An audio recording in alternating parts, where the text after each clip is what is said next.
ونستغفره ونعوذ بالله من شرور أنفسنا ومن سيئات أعمالنا من يهده الله فلا مضل له ومن يضلل فلا هادي له وأشهد أن لا إله إلا الله وحده لا شريك له وأشهد أن محمدا عبده ورسوله يا أيها الذين آمنوا اتقوا الله حق تقاته ولا تموتن إلا وأنتم مسلمون يا أيها الناس اتقوا ربكم الذي خلقكم من نفس واحدة وخلق منها زوجها وبث منهما رجالا كثيرا ونساء واتقوا الله الذي تساءلون به والأرحام إن الله كان عليكم رقيبا يا أيها الذين آمنوا اتقوا الله وقولوا قولا سديدا يصلح لكم أعمالكم ويغفر لكم ذنوبكم ومن يطع الله ورسوله فقد فاز فوزا عظيما أما بعد فإن خير الحديث كتاب الله وخير الهدي هدي محمد صلى الله عليه وسلم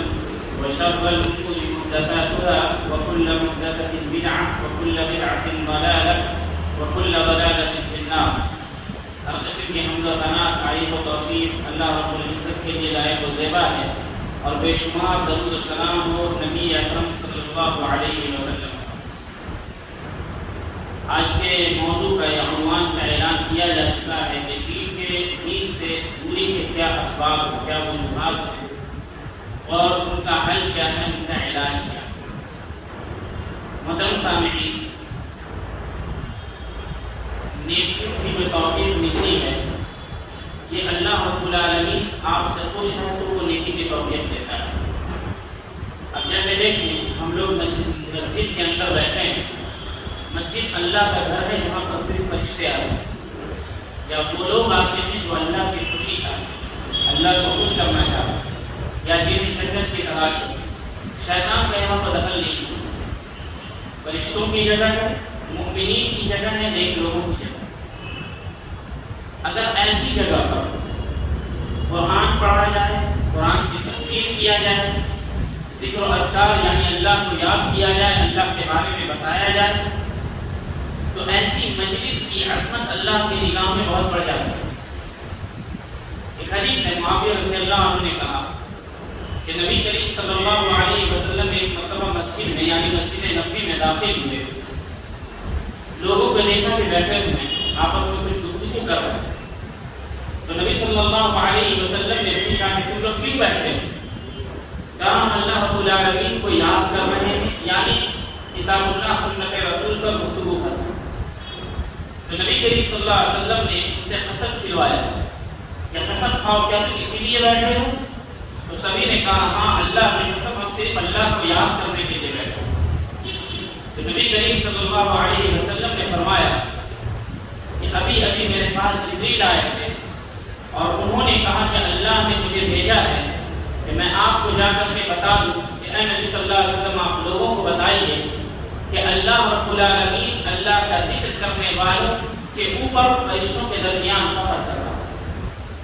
تو آپ دیکھیں کہ مجلس بہت معمولی ہوتی ہے، چند باتیں قرآن اور حدیث کی ہوتی ہیں، لیکن آپ ہوتی اس زمین کے اوپر ہیں اور اللہ فرشتوں کے درمیان آپ کو یاد کر رہا ہے.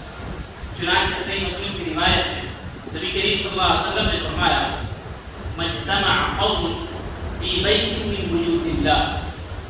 چند لوگ قرآن مجید کی یتلون کتاب اللہ، قرآن مجید کی تلاوت کے لیے، اس کو سمجھنے کے لیے، اس کی تفسیر کو جاننے کے لیے چند لوگ مسجد میں جب جمع ہوتے ہیں تو سب سے پہلا انعام اللہ رب العالمین یہ کرتا ہے کہ ایسے لوگوں کے اوپر سکون نازل کرتا ہے. اور آپ کو یقین نہیں ہوگا جن کے پاس پیسے ہیں بہت زیادہ، جو دنیا خریدنے کا گناہ کرتے ہیں، وہ سکون خریدنے کے لیے کروڑوں خرچ کرتے ہیں لیکن ان کو نہیں ملتا.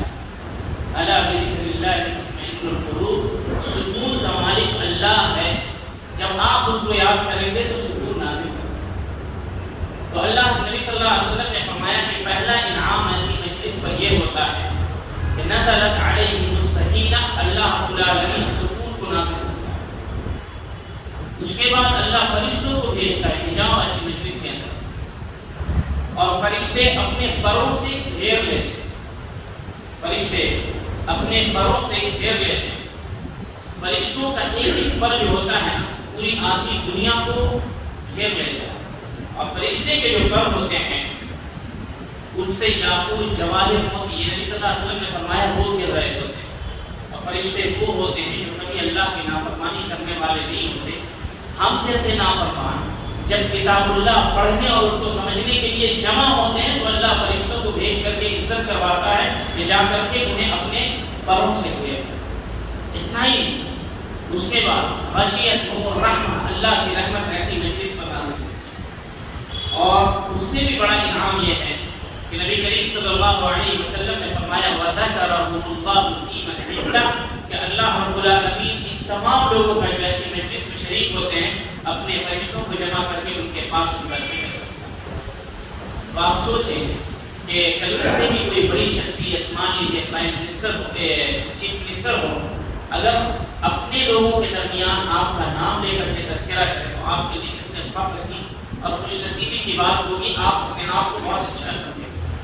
اور جب دنیا کو بنانے والا رب جو جنتوں کا مالک ہے وہ فرشتوں کے درمیان آپ کا تذکرہ کرے تو آپ کتنے خوش نصیب ہیں۔ تو آپ سوچیں کہ گنہگار ہونے کے باوجود اللہ رب العالمین نے ہمیں مسجد میں جمع ہونے اور پھر کتاب قرآن مجید کو پڑھنے اور اس کو سمجھنے کی توفیق عطا فرمائی، یہ بہت بڑا انعام۔ آپ سوچ نہیں سکتے ہیں اس کو، صرف تصور کر سکتے ہیں، اور اگر آپ چاہیں گے کہ ایسی مجلس کو خرید لیں آپ خرید نہیں سکتے۔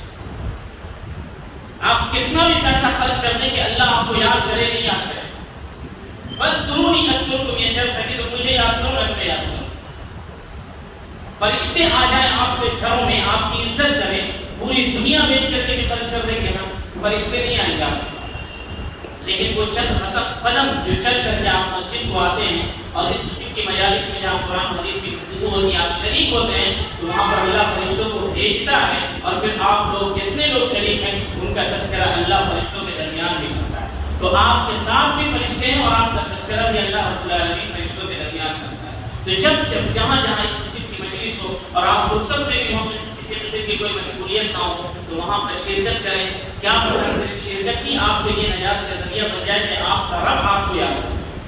تو اس قسم کی مجلس بہت ہی عظیم ہوتی ہے، اور خاص کر کے جو مجلس مساجد میں منعقد کی جاتی ہے وہ اس کی عظمت بہت ہی زیادہ اللہ رب العالمین کے نزدیک ہوتی ہے۔ دین سے دوری کے اسباب سے قبل استقامت کے بارے میں تھوڑا سا جانیں۔ استقامت کا مطلب یہ ہوتا ہے کہ آپ اللہ رب العالمین کو رب مان کر اور نبی کریم صلی اللہ علیہ وسلم کو نبی مان کر دونوں کے حکموں کو مان کر کے چلیں اور اسی پر جم جائیں۔ جمنے کا مطلب یہ ہے کہ سامنے میں آپ کے دشمن بھی آئے گا، شیطان بھی آئے گا گمراہ کرنے والا، بہت ساری رکاوٹیں آئیں گی، لیکن آپ کو اس راستے سے ہٹنا نہیں ہے۔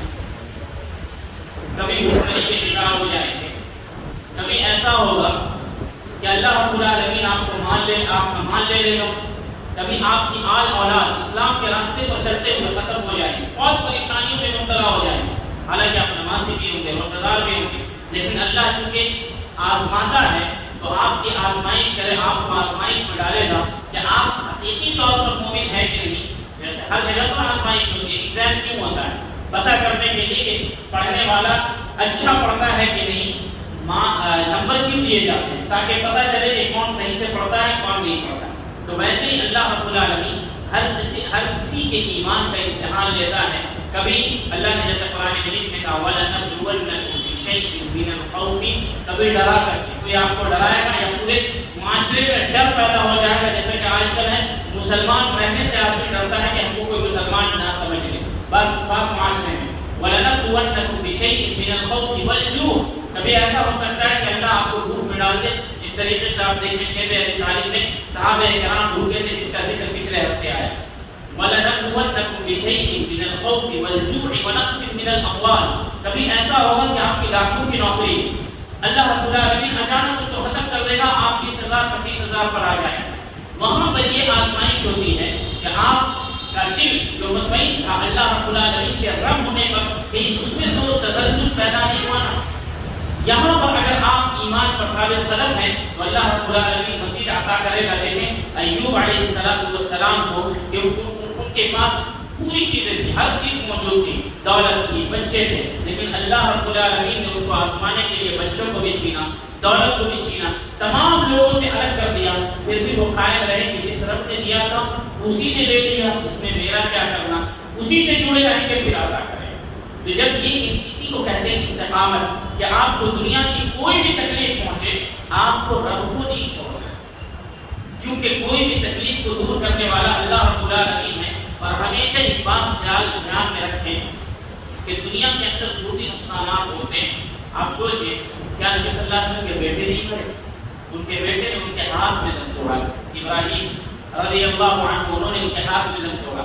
نبی صلی اللہ علیہ وسلم کو مال کا نقصان نہیں سہنا پڑا، مکے کو چھوڑ کر کے نبی صلی اللہ علیہ وسلم مدینہ آئے۔ اور بھی صحابہ کرام کو دیکھیں، نبی کریم صلی اللہ علیہ وسلم بھوکے نہیں رہے، کئی دنوں تک بھوکے رہے، لیکن کیا کبھی نبی صلی اللہ علیہ وسلم نے رب سے شکوہ کیا کہ اے اللہ تیرے تمام نبیوں کا سردار ہوں، جبریل میرے پاس آتے ہیں، میں تجھ سے اتنا قریب ہوں، میں بھوکا کیسے رہ سکتا ہوں؟ نبی صلی اللہ علیہ وسلم نے اس کی شکایت اس لیے نہیں کی کیونکہ اللہ کے نبی صلی اللہ علیہ وسلم کو پتا تھا کہ یہ دنیا کی چیز ہے، اللہ رب العالمین چاہے تو پوری دنیا کا ہم کو بادشاہ بنا دے، لیکن دنیا کی بادشاہت نہیں، ہمیں اس کی رضا چاہیے، اگر وہ راضی ہے تو پوری دنیا میں ہی۔ تو آپ سے کوئی بھی چیز چھینے، آپ کوئی بھی مصیبت آئے، آپ یہ جان لیں کہ جس رب نے مصیبت دی ہے وہی اس کو دور کرے گا۔ ایوب علیہ السلام کے واقعات جو ہے، مصیبت جو آتی ہے ہمیشہ کے لیے نہیں آتی ہے، اس لیے اللہ رب العالمین نے قرآن مجید میں کہا ان مع العسر یسرا، کہ بعض جب آپ کو پریشانی آئے گی تو اس کے ساتھ آسانی بھی آئے گی۔ اور سب سے بڑی آسانی یہ ہے کہ دنیا کے اندر جیسے تیسے زندگی گزار لیں، لیکن قبر سے جو آسانی ہو وہاں پر جیسے تیسے نہیں بلکہ آسانی کے ساتھ زندگی گزارنے کا موقع میسر ہو، یہ اصل آسانی ہے۔ دنیا میں تو فقیر بھی جی لیتا ہے جو ایک دو ہاتھ ایسے پھیلا کر کے بارش میں بھیک مانگ رہا ہوگا، وہ بھی جی لیتا ہے، اس کے جسم میں جتنی قیمتی روح ہے وہی روح کروڑوں روپے روزانہ کمانے والے کے بھی جسم میں، لیکن قیمتی اصل اللہ کی نگاہ میں ہوتی ہے کہ آپ اس روح کا استعمال اچھے راستے میں کر رہے ہیں یا برے راستے میں کر رہے ہیں۔ تو اس کا مطلب استقامت ہوتا ہے کہ آپ ایمان لے آئے، اپنے نبی کو نبی مان کر کے ان کے طریقے پر چل رہے ہیں، آپ کا مان جا رہا ہے، آپ کو کوئی بھی پرواہ نہیں کہ جس رب نے دیا تھا اس رب نے دے دیا، کوئی مر رہا ہے کوئی پرواہ نہیں، اس طریقے سے ہم کو بھی مرنا ہے، اگر زندہ کوئی رہتا تو تمام نبی آج تک زندہ رہے۔ تو استقامت کا مطلب یہی ہوتا ہے، اس لیے اللہ نے قرآن مجید میں کہا ان الذین قالوا ربنا اللہ ثم استقاموا، جو لوگ اللہ کو رب ماننے کے بعد استقامت اختیار کرتے ہیں، یعنی جمے رہتے ہیں اسلام پر، دائیں بائیں نہیں جاتے ہیں، کبھی کوئی پریشانی نہیں تو شکوہ نہیں کرتے، دیکھو میں بھی نماز پڑھتا ہوں، میں ہی روزے رکھتا ہوں، رب العالمین نے ہمیں ہمارے اوپر ہی پریشانی کو نازل کر دیا، یا ہم سے ہمارے مال کو ہماری اولاد کو چھین لیا، اس کسی کا وہ شکوہ نہیں کرتے ہیں۔ تو دنیا کے اندر اللہ نے بشارت دی تتنزل علیہم الملائکہ، کہ فرشتے ان کی موت کے وقت ان کے اوپر نازل ہوتے ہیں۔ ان الذین قالوا ربنا اللہ ثم استقاموا تتنزل علیہم الملائکہ الا تخافوا ولا تحزنوا، جب موت کا وقت آتا ہے مرنے سے قبل فرشتے آتے ہیں اور ان کو کہتے ہیں کہ گھبرانے کی ضرورت نہیں، فیوچر میں کیا ہوگا مرنے کے بعد اس سے بالکل نہ گھبراؤ، مت ڈرو، کیونکہ تم نے نیک اعمال کیے ہیں، اس لیے آئندہ تمہارے ساتھ بھلا ہونے والا ہے۔ یہ چیز کوئی دوسرے کو بیان نہیں کر سکتا ہے، جو موت کے وقت جس کی جو پیش آتا ہے، فرشتے باضابطہ آتے ہیں اور نیک لوگوں کو کہتے ہیں کہ ایک دم استقامت کے ساتھ جیسے تم دنیا میں قائم رہے، اللہ رب العالمین تمہارے ساتھ آسان معاملہ کرنے والا ہے۔ اگر آخرت کا ڈر ہے تو مت ڈرو، اور اگر یہ غم ہے کہ تمہارے بعد تمہارے بچوں کا کیا ہوگا، تمہارے اہلیہ کا کیا ہوگا، تمہارے والدین کا کیا ہوگا، تو اس بارے میں بھی غم کرنے کی ضرورت نہیں ہے، تم نے رب کا خیال رکھا ہے، رب تمہارے بچوں کا خیال رکھے۔ ولا تحزنوا، اور اس کے بعد فرشتے یہ کہتے ہیں وَأَبْشِرُوا بِالْجَنَّةِ، فرشتے خوشخبری دیتے ہیں، اللہ بھیجتا ہے فرشتوں کو کہ اس جنت کی خوشخبری دے دو جس جنت کا اللہ رب العالمین نے قرآن میں تم سے وعدہ کیا۔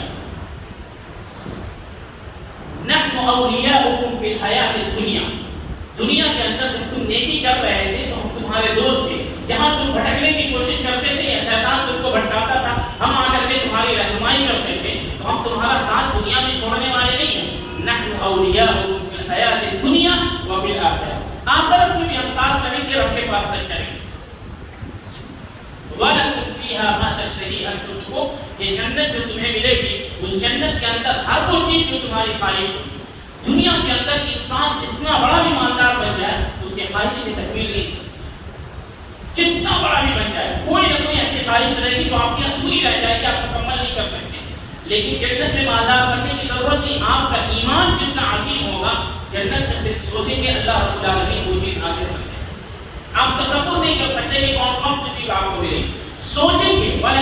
فیہا ما تشتہی، اشتہا کا مطلب ہوتا ہے دل میں خیال کا پیدا ہونا، وہ چیز آ جائے.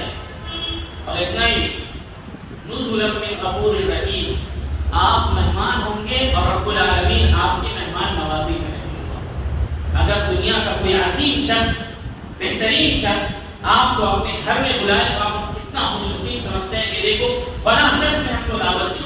اور جہاں رب العالمین خود میزبانی کرے گا، سوچئے وہاں پر خوش نصیبی کا عالم اور انسان کے خوشی کا عالم کیا ہے. تو استقامت اسی کو کہتے ہیں کہ آپ دنیا کے اندر ایمان پر چلتے رہیں.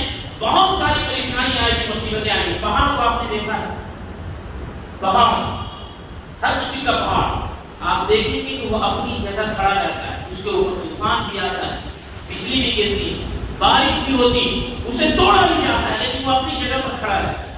ایک مومن کی مثال ایسی ہی ہونی چاہیے کہ آپ کے اوپر گناہوں کا طوفان آئے، لوگ آپ کو ڈرائیں گے کہ اب مسلمان اس دنیا میں نہیں رہ سکتے. نبی سے زیادہ کسی کو ڈرایا گیا ہے. نبی کے پیچھے نبی کے سر کو لانے کے لیے 100 اونٹ کا انعام دیا گیا تھا. اعلان کیا گیا تھا کہ جو نبی کے سر کو لے آئے گا 100 اونٹ کا انعام. ہر روز گھٹر کر کے جیتے. تو ہم تو نبی سے بڑھ کر کے تو نہیں ہے نا. تو استقامت کا یہی مطلب ہے کہ اگر کوئی آپ کو ڈرائے، مان جائے، کچھ بھی جائے، آپ اللہ کے راستے پر قائم رہیں اور آپ سوچ لیں کہ ایک جان ہے، یہ جان رب کی رضا میں جائے یا دنیا کے حصول میں جائے، یا آپ کو اور ہم کو فیصلہ کرنا ہے. تو استقامت کا مطلب یہ ہے کہ اللہ اور اس کے رسول پر ایمان لا کر کے چلتے رہیں. آپ دین کے اوپر آپ اس کی فکر نہ کریں، دنیا کو اللہ کی رضامندی سے نہ بولیں. یہ ضروری نہیں ہے کہ اللہ جس سے راضی ہے اسی کو دنیا دیتا ہے، بالکل ضروری نہیں ہے. نہیں تو پھر نبی صلی اللہ علیہ وسلم کو دنیا ملے گی. اللہ آپ سے راضی ہے، اس کی دلیل یہ ہے کہ اللہ آپ کو نیکیوں کی توفیق دیتا ہے، آپ کو فجر کی نماز جماعت کے ساتھ پڑھنے کی توفیق دیتا ہے. جب کسی کو دیکھتے ہیں روپیہ 2 روپیہ خرچ کرنے کی توفیق دیتا ہے. جب کبھی آپ خالی وقت میں ہو اللہ سبحان اللہ الحمدللہ پڑھنے کی توفیق دیتا ہے، نبی پر درود پڑھنے کی توفیق دیتا ہے. خالی ہوتے ہیں قرآن مجید کہیں پر بھی کھڑے ہو کر کے بیٹھ کر کے پڑھنے کی توفیق دیتا ہے. اس بات کی دلیل ہے کہ آپ کا رب راضی ہے اور وہ آپ کو جنت میں داخل کرنا چاہتا ہے. باقی مال کیا ہے؟ کافروں کو ہم سے زیادہ مال ہے، ایسا اس کا مطلب تھوڑی نہ ہوا کہ اللہ اس سے راضی. تو اللہ کی توفیق کو دنیا سے نہ کریں. اور اس کے بعد آپ دیکھیں گے جب آپ کا ذہن ایسا ہوگا استقامت کے بعد، تو جو اللہ رب العالمین نے قرآن مجید میں ذکر کیا ہے من عمل صالحا من ذکر او انثى وهو مؤمن فلنحيينه حیاة طیبہ، کہ مرد و خواتین میں سے جو بھی نیک عمل کرے گا اسے ہم پاکیزہ زندگی دیں گے. تو پاکیزہ زندگی کا بہترین زندگی کا جو تصور اس دنیا کے اندر ہے، وہ تصور اس کے بعد آپ کو حاصل ہوگا. آپ دیکھیں نبی صلی اللہ علیہ وسلم کے پاس کتنی بیویاں تھیں؟ یا تو 9 یا 11 بعض روایت میں بتا گیا 9 بیویاں تھیں، 4 بیٹیاں تھیں، 2 نواسے تھے، 1 نواسی کی بعض روایت کے مطابق 2 نواسے تھے. پوری امت کی فکر تھی. یہودی حملہ کریں گے اس کا بھی ڈر تھا، منافقین جب چاہیں دھوکہ دے دیں اس کے بارے میں بھی پتا تھا، کفار کبھی بھی حملہ کرتے ہیں اس کے بارے میں بھی پتا تھا. لیکن نبی صلی اللہ علیہ وسلم نے اپنی بیویوں کے ساتھ جو سلوک کیا ہے، آج ہم تو سکون کے ساتھ رہنے والا آدمی نہیں کرتا. جس طریقے سے انہوں نے خوشیوں کے ساتھ زندگی گزاری ہے، آج کا آدمی پیسہ رہنے کے باوجود نہیں گزار سکتا. کیوں؟ کیونکہ ایمان سے جو سکون اور پاکیزگی ملتی ہے وہ دوسری چیزوں سے نہیں ملتی. تو آپ دیکھیں نبی صلی اللہ علیہ وسلم اپنی بیویوں کے ساتھ کتنا اچھے سے پیش آتے تھے اور کیسا سلوک کرتے تھے. اس طریقے سے اپنے بچوں کو کھیلتے تھے. کن کے ساتھ؟ حسن حسین رضی اللہ عنہ کے ساتھ، اسامہ رضی اللہ عنہ کے ساتھ، اپنی جو نواسی تھی امامہ بنت زینب رضی اللہ عنہ کے ساتھ. انہیں نماز میں لیتے تھے، کھیلتے تھے، اپنے کندھے پر رکھتے تھے، جہاد کو بھی نکلتے تھے، گھر میں جا کر کے بیوی کا ہاتھ بھی بٹاتے تھے، گھر کی صفائی بھی کرتے تھے. باہر آتے تھے تو دور دراز کی کوئی صحابی کی بیماری کی خبر ملتی تھی وہاں پر بھی جاتے تھے، جا کر کے آ کر کے نماز بھی پڑھاتے تھے. امت کے مسائل ہوتے تھے ان کو بھی حل کرتے تھے. رات میں کوئی آ جاتا تھا نبی صلی اللہ علیہ وسلم فوراً نکل کر کے باہر جاتے تھے. جبریل آتے تھے ان کو بھی اٹینڈ کرتے تھے. پوری دنیا مشغول تھی، پھر بھی چہرے پر حضرت جریر بن عبداللہ البجلی رضی اللہ عنہ کہتے ہیں کان دائما التبسم، میں نے کبھی بھی نبی کو ایسا نہیں دیکھا کہ چہرے پر مسکراہٹ نہیں ہو، ہمیشہ مسکراتے ہیں. ہر طرف سے پریشانی سے گھرے تھے، پھر بھی پاکیزہ زندگی تھی کیونکہ دل کے اندر اطمینان.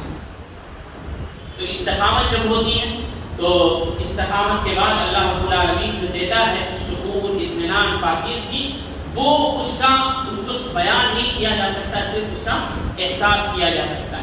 جب انسان استقامت کو چھوڑ دیتا ہے، اس کے بارے میں اللہ رب العالمین نے قرآن مجید میں کہا وَمِنَ النَّاسِ مَن يَقُولُ آمَنَّا بِاللَّهِ فَإِذَا أُوذِيَ فِي اللَّهِ جَعَلَ فِتْنَةَ النَّاسِ كَعَذَابِ اللَّهِ کہ بعض لوگ ایسے ہیں جو اللہ کو ایمان رکھتے ہیں، لیکن جیسے اللہ کے راستے میں انہیں تکلیف ہوتی ہے تو فوراً اللہ رب العالمین کے راستے سے ہٹ جاتے ہیں، فوراً کہنے لگتے ہیں دیکھو اللہ نے مجھے ہی تکلیف دے دی، میں تو نمازی تو آپ احسان جتنا۔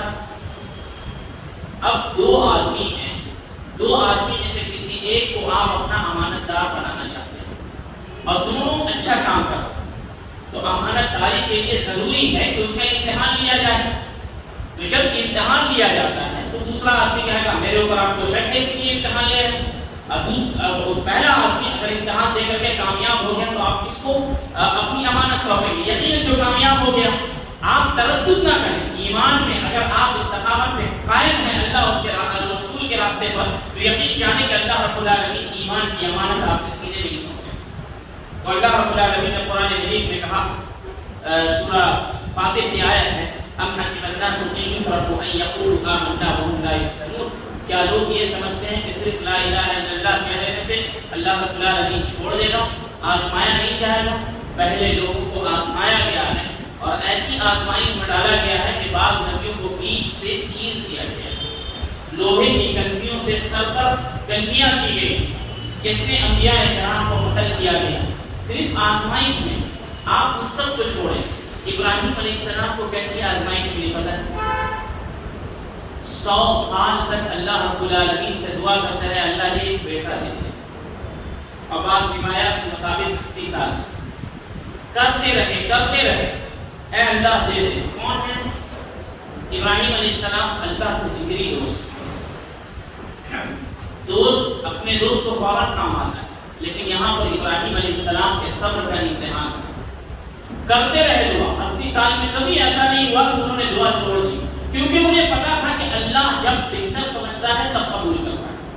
80 سال کے بعد اللہ رب العالمین نے 2 بیٹا دیا، ایک اسماعیل اور ایک اسحاق علیہ السلام۔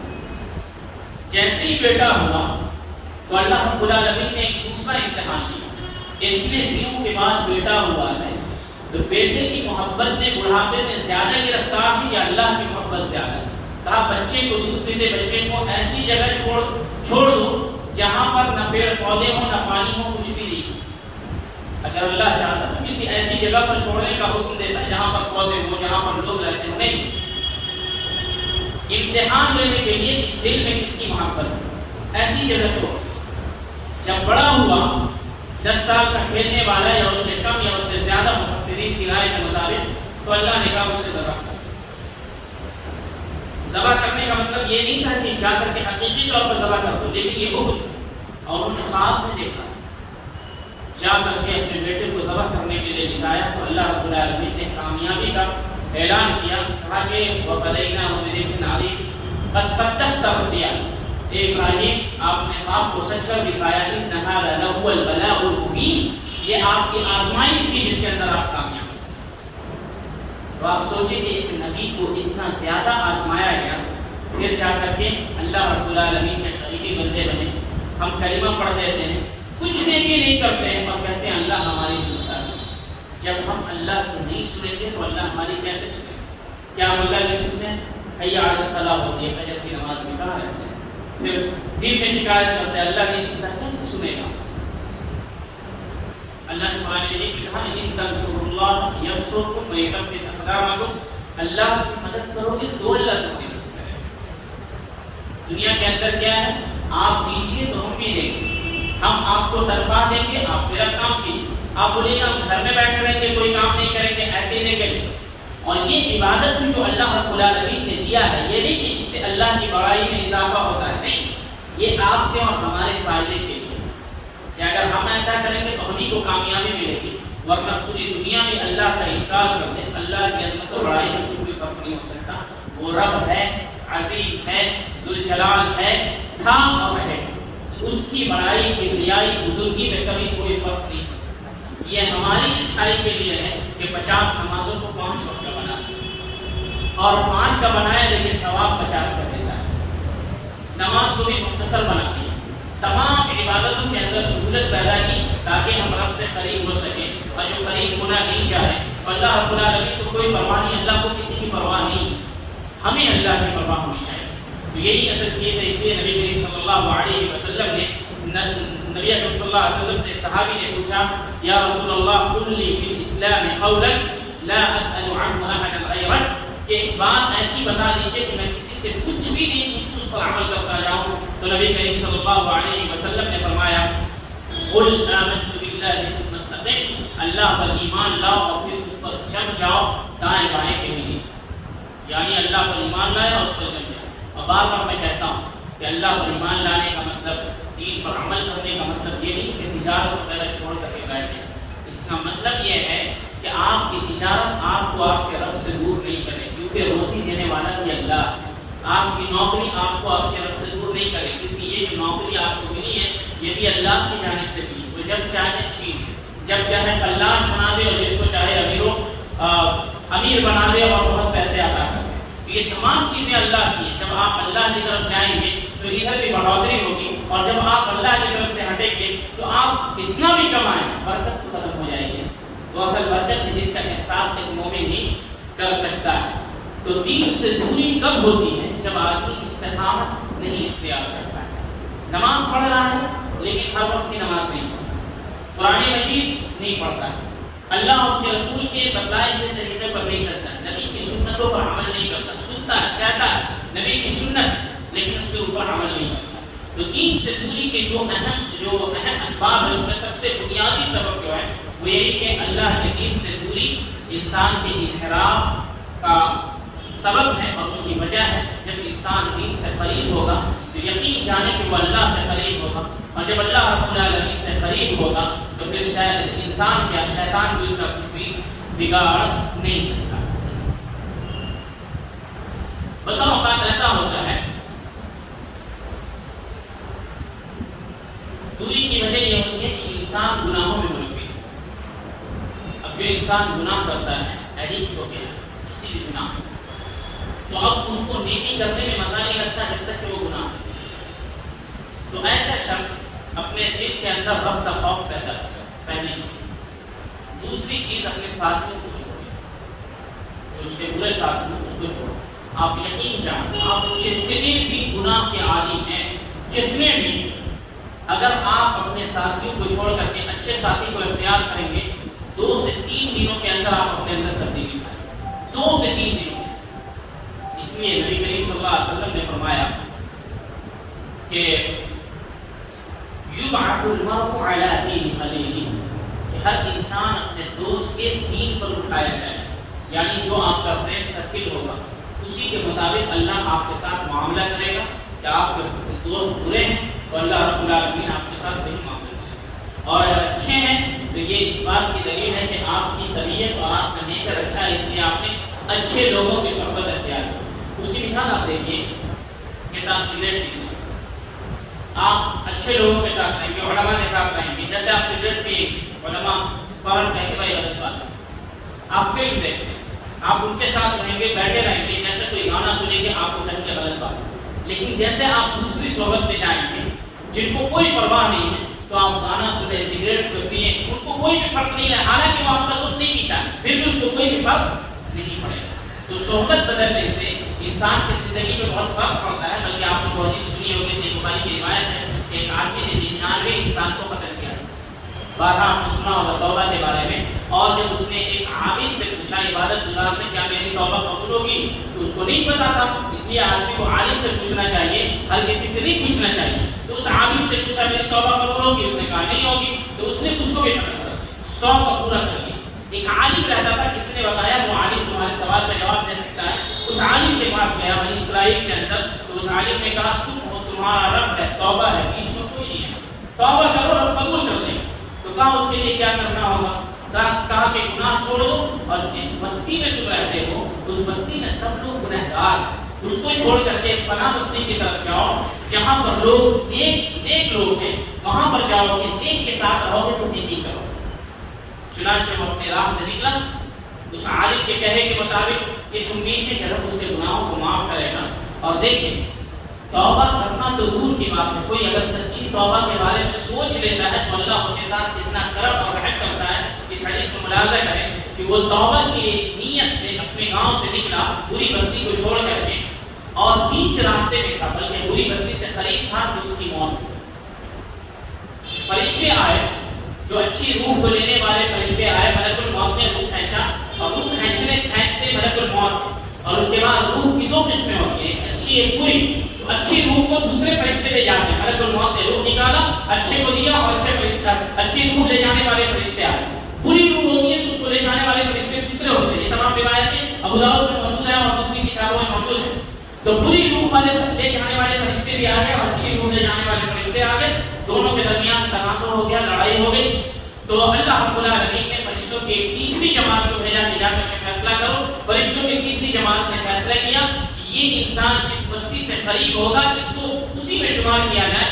گناہگاروں کی بستی سے قریب ہے تو یہ گناہگار ہے، اچھوں کی بستی سے قریب ہے تو یہ اچھا ہے۔ بستی کو ناپا گیا تو کہتے ہیں، یعنی نبی صلی اللہ علیہ وسلم نے فرمایا کہ وہ انسان گناہ والی بستی سے قریب، اللہ نے زمین کو حکم دیا۔ دیکھیں جب اللہ کسی کو معاف کرنا چاہتا ہے تو اس کے لیے کتنے چتر کرتا ہے۔ اللہ نے گناہ والی بستی کو حکم دیا کہ تم دور ہو جاؤ، اور نیک لوگوں والی بستی کو حکم دیا کہ تم اس انسان سے قریب ہو جاؤ۔ مطلب یہ ہے کہ اگر آپ توبہ کا سوچتے ہیں تو اللہ رب العالمین آپ کی توبہ قبول کرتا ہے، بشرطے یہ کہ وہ سچی توبہ۔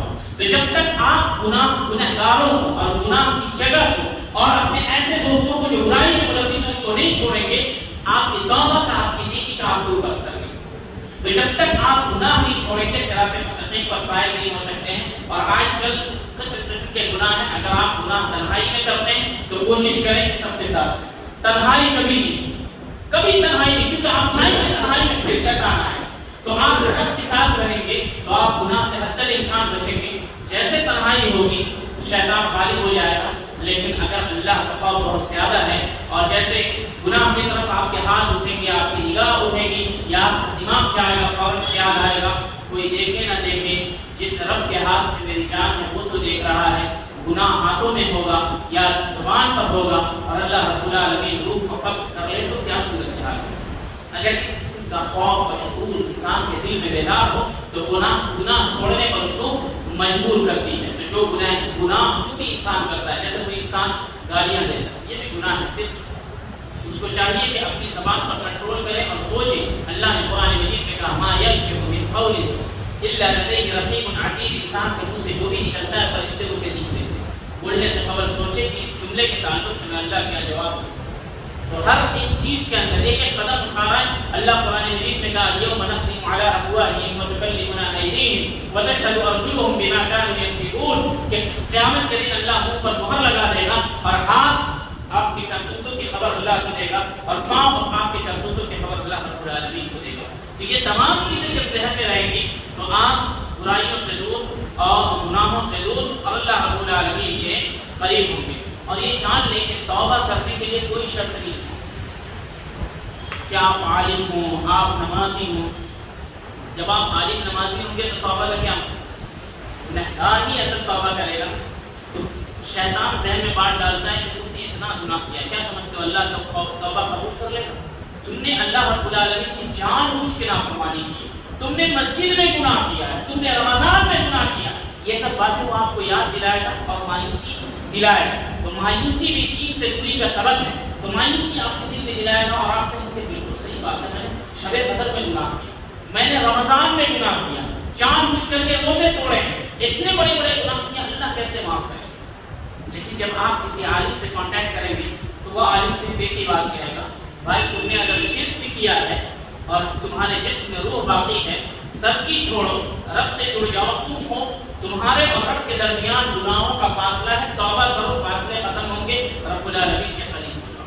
تو اس لیے نبی کریم صلی اللہ علیہ وسلم نے فرمایا، صحیح روایت ہے، حدیث قدسی ہے کہ اللہ رب العالمین نے فرمایا یا ابن آدم لو بلغت ذنوبک عنان السماء ثم استغفرتنی لغفرت لک ولا ابقی۔ یہ اللہ رب العالمین ان لوگوں کے بارے میں کہتا ہے جو گنہگار ہیں۔ اگر ہم میں سے کوئی گنہگار ہو جائے اور کسی کے گناہ کا ہم کو پتہ چل جائے، ہم اس کو دیکھتے بھی نہیں اور دیکھتے بھی ہیں تو کراہیت کے ساتھ، ناپسندیدگی کے ساتھ، ارے یہ ایسا انسان لیکن اللہ رب العالمین ہمارے تمام کرتوتوں کو جاننے کے باوجود کیا کہتا ہے؟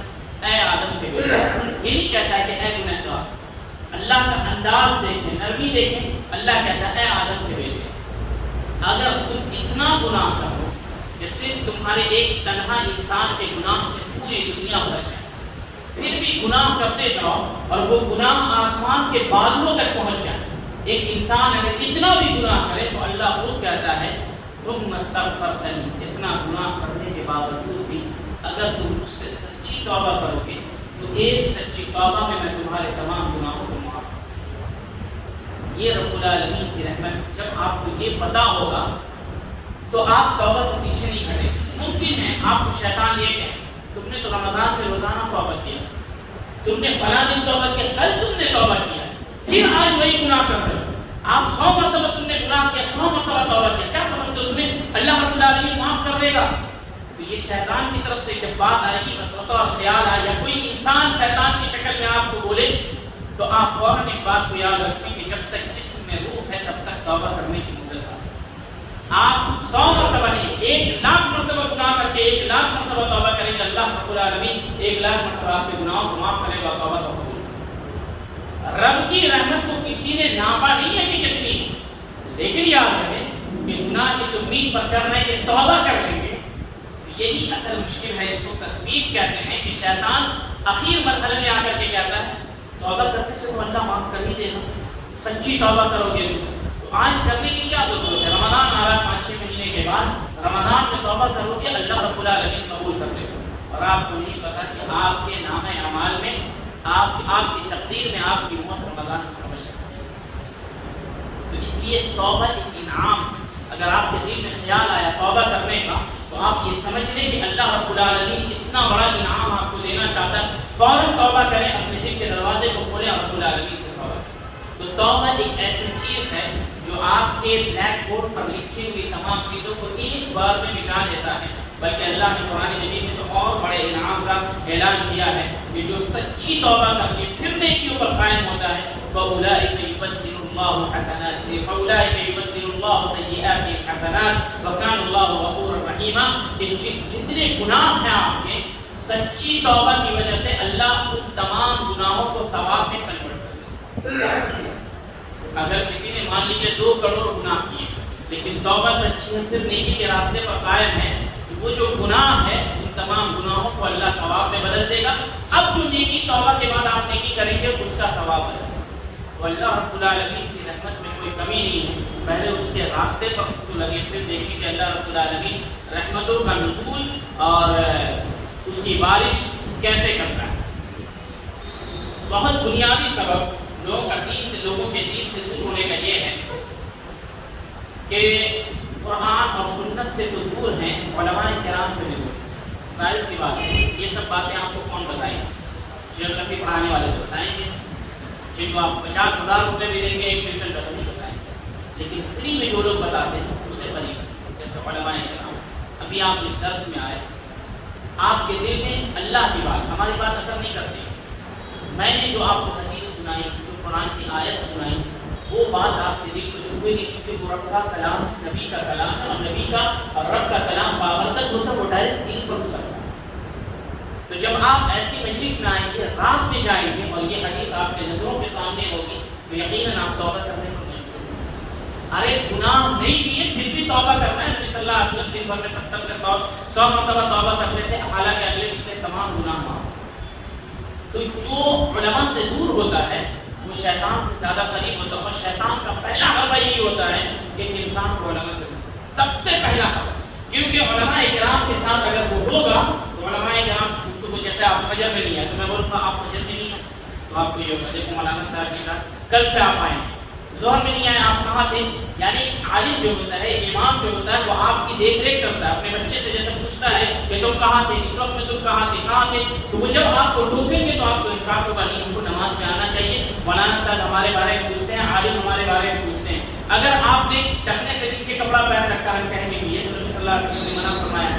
اگر میں آپ کو سگریٹ نوشی کرتے دیکھوں گا تو آپ کو سمجھاؤں گا, یعنی برائی کرتے آپ کو دیکھوں گا, شیطان کے راستے پر چلتے ہوئے میں آپ کو سمجھاؤں گا, آپ شیطان کو چھوڑ کر کے رحمان کے راستے پر آئیں گے, اور شیطان یہی چیز نہیں چاہتا. تو اب علماء کے قریب اگر رہیں گے تو علماء آپ کو سمجھائیں گے، آپ کی اصلاح کریں گے، اور جو اچھے علماء ہوتے ہیں وہ آپ کی برائیوں کو سب کے سامنے بیان نہیں کریں گے، آپ کو اکیلے میں سمجھائیں گے، کبھی بلا کر کے سمجھائیں گے، اور آپ کو جنت کی ترغیب دلائیں گے، جہنم کا خوف دلائیں گے۔ علماء سے جس قدر دور ہوں گے آپ دین سے اسی قدر دور ہوں گے، علماء کرام سے جس قدر قریب ہوں گے آپ دین سے اسی قدر قریب ہوں گے، کیونکہ وہ مصدر ہے، مرجع ہے، مصدر اور مرجع ہے علم کو حاصل کرنے کا۔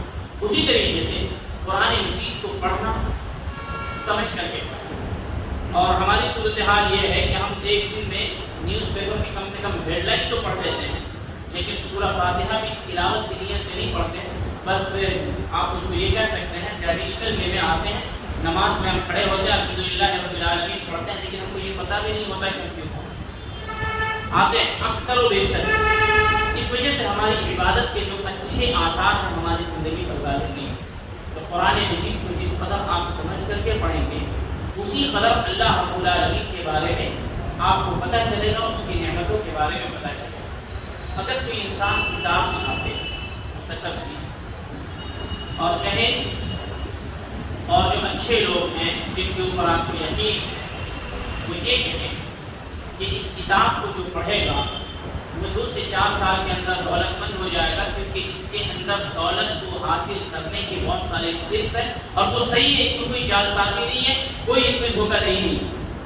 اگر وہ 200 صفحے کی کتاب اور ہونے کا ہر انسان اس کو خرید کے پڑھے گا کہ ہر انسان خرید کے پڑھے گا۔ قرآن مجید کے اندر اللہ رب العالمین نے دولت کے بھی راستے بتائے ہیں، جنت کے بھی راستے بتائے ہیں، اور وہ تمام راستے جن کو ایک انسان پسند کرتا ہے۔ انسان مسلمان تو کرتا ہی، مسلمان تو کرتا ہی، لیکن ایک انسان جو پسند کرتا ہے چاہے وہ کسی بھی مذہب کا ہو، تمام راستے آپ کو موجود ہیں قرآن مجید کے اندر۔ بس یہ ہے کہ جیسے آپ کا گھر سامنے میں اچھا گھر ہے، یہ حاصل کر سکتے فری میں آپ کو مل سکتا ہے، چونکہ آپ کو پتہ نہیں کہ یہ گھر آپ کو فری میں مل رہا ہے تو آپ پیسہ جمع کر کے پیسے والا گھر لینے کے لیے جا رہے ہیں، وہ بھی گھر ایسے ایریا میں جہاں پر آپ کی جان کو خطرہ ہے۔ تو جنت آپ کو فری میں مل سکتی تھی، لیکن آپ خرچ کر کے برائی کرتے ہیں اور ایسے گھر کو خریدتے ہیں جہنم میں جہاں پر آپ کی جان مال تمام چیزوں کو خطرہ ہے۔ تو جب تک آپ قرآن مجید پڑھیں گے نہیں، ایسے گھر کا، رب کا، نبی کا پتہ نہیں ملے گا، وہ تمام ایڈریس جو وہ ایڈریس کو قرآن مجید کے اندر اس سے اگر آپ اپنے آپ کو جوڑ لیں تو یقیناً آپ رب سے جڑے رہیں گے۔ اور غالباً میں نے یہاں پر پچھلے ہفتے یا کسی اور جگہ پر ایک اور مثال بیان کی تھی کہ آپ جنگل، آج کل موبائل کا زمانہ ہے، ہم گاڑی سے سفر کر رہے ہوتے ہیں جنگل میں یا کسی ایسی جگہ پر جو ہمارے لیے اننون ہو، بالکل غیر معلوم سو نہیں جانتے، آپ کا انٹرنیٹ ختم ہو جائے اور آپ راستہ بھول جائیں، اور 10 سے 20 کلومیٹر تک کوئی جاننے والا 50 کلومیٹر تک نہیں، اور آپ کا پیٹرول بھی ختم ہو جائے، کیا ہوگا آپ کا؟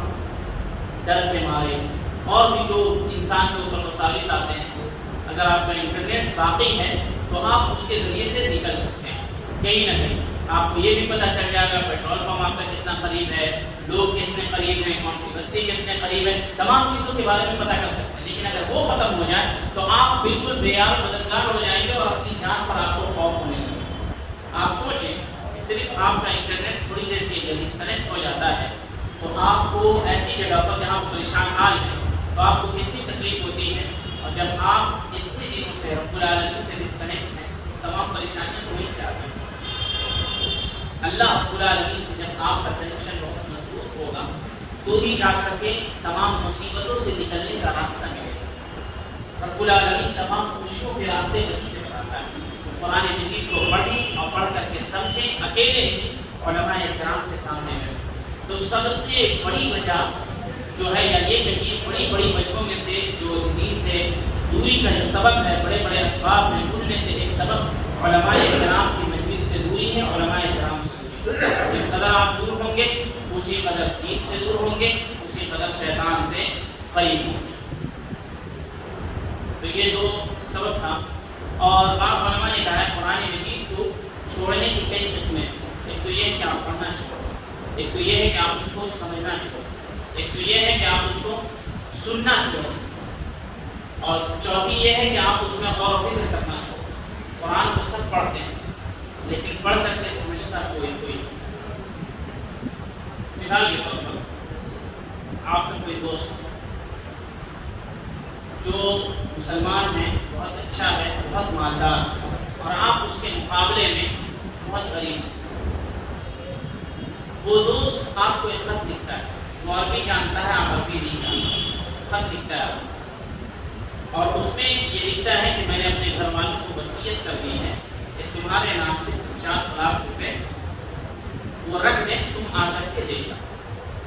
وہ خط آپ کو پہنچتا ہے، آپ عربی نہیں جانتے ہیں، تو خط کو کیا کریں گے؟ نہیں سمجھیں گے، موڑ کر کے رکھ دیں گے، یا آپ کسی کی مدد لیں گے جو آپ کو سمجھا دے۔ لیکن اگر آپ نہیں جانتے ہیں اور کوئی مدد کرنے والا بھی نہیں، اس کو موڑیں گے، رکھ دیں گے، اور بہت دن کے بعد اگر کوئی آیا جس کو عربی آتی ہے، آپ کہیں گے کہ بھائی اس کو پڑھ کر کے سمجھائیے، تو وہ کہے گا کہ اس میں بہت بڑا انعام ہے، لیکن اس کے نیچے یہ بھی لکھا ہے کہ 1 سال کے بعد جہاں پر ہیں ہم لوگ وہاں سے منتقل کر جائیں گے، تم 1 سال کے اندر آئے۔ اتنا افسوس ہو رہا کہ میرا دوست میرے لیے اتنا بڑا انعام چھوڑ گیا تھا، لیکن ہم نہیں پا پائے، صرف ایک زبان کو نہ جاننے کی وجہ سے۔ قرآن مجید میں اس سے بڑا انعام، لیکن اس کو ہم حاصل کرنے سے پیچھے اس لیے رہتے ہیں کیونکہ ہم کو عربی زبان نہیں آتی یا اس میں غور و فکر نہیں کرتے۔ آج کل تو ترجمے میسر ہیں، اگر آپ علماء کرام سے سمجھنے کی کوشش کریں، تھوڑے سمجھنے کی، کون کہتا ہے کہ آپ عالم بنے، لیکن زندگی سے تھوڑا سا وقت نکال کے رب کے کلام کو سمجھنے کی کوشش کریں تو پتہ چلے گا کہ اس کے کلام میں کتنی گوہر ہوتی ہے اور آپ کے کتنے خزانے اس کے اندر مدفون ہیں۔ انہیں حاصل کرنے کا جب شوق آئے گا تو آپ کو دنیا ہیچ کمتر لگے گی اور آپ اس کے لیے تھوڑا نہیں، اس کے بعد بہت زیادہ وقت نکالنے لگے گے۔ تو اسی طریقے سے ایسا نہ ہو کہ آپ زبان نہ جاننے کی وجہ سے یا اس میں غور و فکر نہ کرنے کی وجہ سے تمام خزانے اور تمام دولتوں سے محروم ہو جائیں، اگر قیامت کے دن کبھی افسوس بننا پڑے۔ اس سے قبل آپ قرآن مجید کو پڑھیں بھی اور اس کو سمجھنے کی کوشش کریں،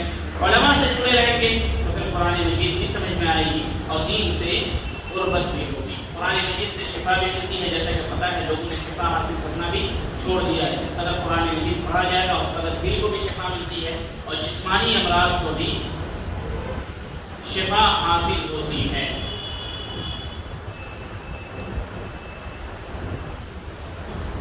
ایک اور چیز ہے جو وبا ابھی پھیلی ہوئی ہے کہ ہر آدمی قرآن اور حدیث کو خود سے سمجھنے لگتا ہے، ہر آدمی، یہ بھی دین سے دوری کا سبب ہے، دین سے دوری کا سبب ہے۔ اب جیسے مثال کے طور پر اس کو بہت سیریس لینے کی ضرورت ہے، اس کو بہت زیادہ سیریس لینے کی ضرورت ہے۔ مثال کے طور پر قرآن مجید میں ایک لفظ آیا فرض، جس کو فرض کہتے ہیں ہم لوگ، فرض مطلب یہ ہے کیا ہوتا ہے؟ فرض کا مطلب واجب، لیکن قرآن مجید تقریباً 7 سے 8 معنوں میں استعمال ہے۔ فرض کا مطلب نازل کرنا بھی ہوتا ہے، فرض کا مطلب کاٹنا ہوتا ہے، ان الذی فرض علیک القرآن این انزل علیک القرآن، نازل کیا۔ فرائض کہتے ہیں وراثت کو، یعنی حصہ کاٹ کر کے دے۔ فرض کا مطلب یہ ہوتا ہے اندازہ لگانا، اور بھی کئی معنوں میں آیا ہے۔ تو اگر آپ خود سے سمجھنے کی کوشش کریں گے تو آپ کہیں گے کہ یہ فرض کا مطلب تو وہی ہے، فرض واجب، لیکن اگر علماء سے سمجھیں گے تو سیاق و سباق سے معانی کو سمجھا ہے۔ تو کوئی بھی نص، ایک حدیث آپ نے پڑھ لیا، ایک حدیث آپ نے پڑھ لیا اور اس کے مقابلے میں اور بھی بہت ساری حدیث ہیں جو اس کے معنی کی وضاحت کرتی ہیں، اگر آپ اسی حدیث کو پڑھ کر کے کوئی فیصلہ کرنا چاہیں گے یا کسی کے اوپر حکم لگانا چاہیں گے تو ہو سکتا ہے کہ آپ کافر کو مسلمان بنا دیں، مسلمان کو کافر بنا دیں، لیکن جب کسی عالم کے پاس جائیں گے تو وہ فوراً اس حدیث کی تشریح میں 10 حدیث آپ کو گنائے گا اور کہے گا اس کا یہ مطلب ہے، اس کا یہ مطلب ہے، یہاں پر یہ مطلب ہے، یہاں پر یہ مطلب ہے، فلاں آدمی کے تعلق سے ہوگی یہ حدیث تو اس کا یہ مطلب ہوگا، فلاں کے تعلق سے ہوگی تو یہ مطلب۔ تو جو احادیث ہے اور قرآن کی جو آیتیں ہیں اس کو سمجھنے میں مدد جو لینا ہے ان لوگوں سے جو بہت ہی ماہر ہیں۔ اب جیسے مثال کے طور پر یہ دوسری کلاس کا جو بچہ ہوتا ہے، سیکنڈ اسٹینڈرڈ کا، 2+2 کو 4 یہاں، لیکن جو انجینئر ہوتا ہے 2+2 اور اس کے بعد ایکول آپ کو جواب مانگتا ہے، 4 نہیں ہوتا، لیکن جو لوگ انجینئرنگ کرتے ہیں ان کو پتہ ہے وہاں پر اس کا مطلب دوسرا ہوتا ہے، وہ 2+2 4 نہیں ہوتا ہے، بات سمجھ رہے ہیں؟ تو اگر آپ 2+2 4 پڑھیں اور انجینئرنگ نہیں جانتے ہیں یا اس کا جواب آپ کو نہیں معلوم ہے تو آپ 2+2 4 ہی بتائیں گے، حالانکہ آپ کا آنسر غلط ہوگا، ظاہر وہ صحیح ہے لیکن آنسر غلط ہے کیونکہ وہاں پر اس سے مراد دوسری چیز ہے۔ اسی طریقے سے قرآن مجید کی ایک آیت کو آپ جانتے ہیں یا ایک حدیث کو جانتے ہیں تو ہر جگہ اس کا مطلب وہی ہو یا ہر جگہ اس کو چپکا دیا جائے، یہ درست ہے۔ آپ علماء سے پوچھیں، اس کے مطلب کو معانی کو سمجھیں اور پھر جا کر کے بیان کریں۔ اور صحابہ کرام کے سلسلے میں بہت سارے واقعات موجود ہیں، قرآنی آیات کو نبی صلی اللہ علیہ وسلم سے کیسے سمجھتے تھے، اور نبی صلی اللہ علیہ وسلم کہتے تھے کہ تم نے اس آیت کو غلط سمجھا، جیسا کہ عدی بن حاتم رضی اللہ عنہ کی روایت ہے روزے کے اور افطار اور سحری کرنے کے تعلق سے۔ تو یہ بہت ہی مشکل چیز ہے کہ آپ نے خود سے سمجھا اور کافر بنانا شروع کیا یا کافروں کو مسلمان بنانا شروع کیا۔ تو اس چیز کے تعلق سے، اور یہ بھی آپ کی یہ جو بیماری ختم ہوگی علماء کے ساتھ جڑنے سے، جب علماء کے ساتھ جڑیں گے اور جب وہ آپ کو سمندر میں، علم کے سمندر میں ڈالیں گے تو آپ کو پتہ چلے گا کہ تالاب 5 فٹ کا ہوتا ہے لیکن سمندر کے اندر اس کی گہرائی کو کوئی ناپ نہیں سکتا، علم وہی سمندر ہے۔ آپ اس کی مثال حضرت موسیٰ علیہ السلام کے ساتھ، خضر علیہ السلام کے ساتھ موسیٰ علیہ السلام نے سفر کیا تھا، تو کشتی میں جس کشتی میں بیٹھے تھے ایک مسکور آئی، چھوٹی سی چڑیا ہوتی ہے مسکور، چھوٹی سی، وہ آئی اور کشتی کے کنارے بیٹھ کر کے اس نے سمندر میں اپنا چونچ ڈالا اور پانی لیا اور وہ موسیٰ علیہ السلام کو خضر علیہ السلام نے کہا موسیٰ علمی و علمک فی علم اللہ قدر ما اخذت العصفور فی منقارها، کہ میرا علم اور تمہارا علم دونوں کو جمع کر دیا جائے تو اللہ کے علم کے مقابلے میں اتنی حیثیت ہے جتنا پانی سمندر کا اس چڑیا کے چونچ میں ہے، سمندر کے پانی ہوتے۔ تو جب آپ علم کے میدان میں داخل ہوں گے تو جتنا پڑھیں گے آپ کو لگے گا کہ چاہیے کچھ نہیں معلوم، اس لیے ایک دو حدیث کو پڑھ کر کے کہ اس کا مطلب وہاں پر یہی ہے تو اس کا بھی مطلب ہوگی یہی ہوگا نہیں۔ اس کے لیے آپ علماء کی طرف رجوع کریں جو دن اور رات اسی سلسلے میں لگے ہیں، سمجھنے کے سلسلے میں، تاکہ عوام غلط راستے پہ نہ چلے اور شیطان کسی کو بہکائے۔ تو نصوص جو ہوتے ہیں کتاب و سنت کے، اس کو خود سے نہ سمجھا جائے بلکہ علماء کرام کی مجلس میں جب آپ بیٹھیں گے تو آپ کو پتہ چلے گا کہ نصوص کو سمجھنے کیسے سمجھا جاتا ہے، کسی بھی آیت کو کس طریقے سے سمجھ کر کے اس کے اوپر عمل کیا جاتا ہے۔ تو یہ چند ایک اسباب تھے جو دین سے دوری کے اسباب ہیں، یہ اہم اسباب تھے۔ اس کے علاوہ اور بھی بہت سارا سبب ہے جو انہیں 3-4 اسباب کے اندر وہ شامل ہوتا ہے کہ انسان کتاب و سنت سے دور ہے، علماء کرام سے دور ہے، کتاب و سنت سے سمجھنے کی کوشش کرتا ہے، گناہوں کے اندر ملوث ہے، اسی طریقے سے اسی گناہ میں دنیا کی محبت بھی آ جاتی ہے۔ دنیا سے آپ کو بہت محبت ہے تو آپ دین سے دور ہوتے چلے جاتے ہیں۔ آپ کو شیطان یہ کہنے لگتا ہے کہ فرض نماز اگر جماعت کے ساتھ پڑھو گے تو 27 گناہ ملے گا ثواب، اگر چھوڑ دو گے اکیلے پڑھو گے تو نماز تو ہو جائے گی، 27 گناہ صرف نہیں ملے۔ شیطان پہلے یہ سمجھا کر کے آپ کو دکان پہ بٹھا دیتا ہے، کوئی بات نہیں اکیلے دکان پہ پڑھو، پھر اس کے بعد دھیرے دھیرے کہتا ہے کہ وقت پر پڑھنا ضروری تھوڑی نا، آپ اگر ٹال بھی دیں گے کوئی حرج نہیں، اب وقت 2 منٹ کے لیے تھوڑی نا، بولے وقت کے بجائے آپ میرے وقت میں پڑھ لیجیے، پھر اس کے بعد فوراً اثر پڑھ لیجیے، پھر اس کے بعد آپ کے دل یہ مسائل سے اس کے مولانا نے ذکر دیا، پھر آپ کے دل کے اندر یہ بات ڈالے گا کہ اگر کوئی نماز چھوڑ دے تو کافر ہوگا کہ نہیں ہوگا۔ اس میں علماء کا اختلاف، حدیث ہے آپ کو پتہ ہے لا الہ الا اللہ کہنے والا جنت میں داخل ہوگا، تو نماز اس قدر زیادہ اہم نہیں ہے، اب لا الہ الا اللہ تو باقی ہے نا، بعد میں جا کر کے لا الہ الا اللہ کے اوپر بھی نشان لگ جائے گا اور آپ کو پتہ چلے گا اسلام سے بہت دور، اتنی دور کھڑے ہیں کہ وہاں پر پھر واپس پلٹنے کا آپ کے پاس موقع نہیں ہے، یا تو دنیا کی محبت کی وجہ سے یا اللہ رب العالمین نے اس وقت توفیق نصیب کیا ہوگا کہ آپ چاہیں گے بھی مسجد سے آنا، سامنے سے گزریں گے، دل چاہے گا آ جائے لیکن شیطان کا اس طرح غلبہ ہوگا تو وہ کھینچ کر کے، تو شیطان کو اپنے اوپر غلبہ نہ دے، خاص کر کے دنیا کی محبت آپ کے دل کے اندر نہیں آنی چاہیے، اور دنیا کی محبت سے بچنے کا یہی طریقہ ہے کہ آپ موت کو نفرت سے یاد کریں۔ اب پھر ذکر هذه اللذات، لذتوں کو توڑ دینے والی چیز کا ذکر کرو، وہ کیا ہے؟ اگر آپ اس کو کثرت سے ذکر کریں گے تو آپ کو پتہ چلے گا کہ جتنا بھی میں نے جمع کیا ہے، جو خریدا ہے اور جتنا پسینہ بہا رہے ہیں، ایک مرتبہ موت آئے گی یہ تمام پیچھے رہ جائیں گے، اور قبر میں جو ہے اس سے وہی چیز کام آئے گی جو ہم نماز، روزہ، حج، زکوٰۃ، ذکر، اذکار، قرآن کی تلاوت، نبی صلی اللہ علیہ وسلم کی سنتوں پر عمل اور دین کی صورت میں کرتے ہیں، وہی قیامت کے دن خبر سے وہی چیز کام آنی شروع ہوگی۔ تو دین سے دوری کے اسباب کو جانیں اور اس سے دور رہیں، اور سب سے اہم چیز یہ ہے کہ علماء کرام سے قریب ہوں، کیونکہ اب انبیاء کرام نہیں آئیں گے، ان کے والدین علماء کرام رہیں گے۔ ایک مسئلہ بھی، چھوٹا سے چھوٹا مسئلہ جیسے کرسی ہوتی ہے نا، فوراً ڈاکٹر کو دکھاتے ہیں، کیونکہ آپ کو پتہ ہے کہ آج کے زمانے میں چھوٹی بیماریاں بھی بڑی بیماری کی شکل لے لیتی ہیں اور انسان کے لیے وبال جان بن جاتی ہیں۔ کچھ بھی ہوتا ہے، کہیں پچھلتا بھی ہے، فوراً ڈاکٹر کو فکر کرتے ہیں کہ لوہے سے لگ گیا ہے، اس کے لیے ٹیٹنس کا انجیکشن لینا ضروری ہے کیا، اس کے لیے کوئی دوا لینی ضروری ہے کیا، گھنسی ہوتی ہے، ہونٹ پر ہوتی ہے، کہیں پر بھی ہوتی ہے، ڈاکٹر سے فون کنسلٹ کرتے ہیں اور اس سے مشورہ کرتے ہیں۔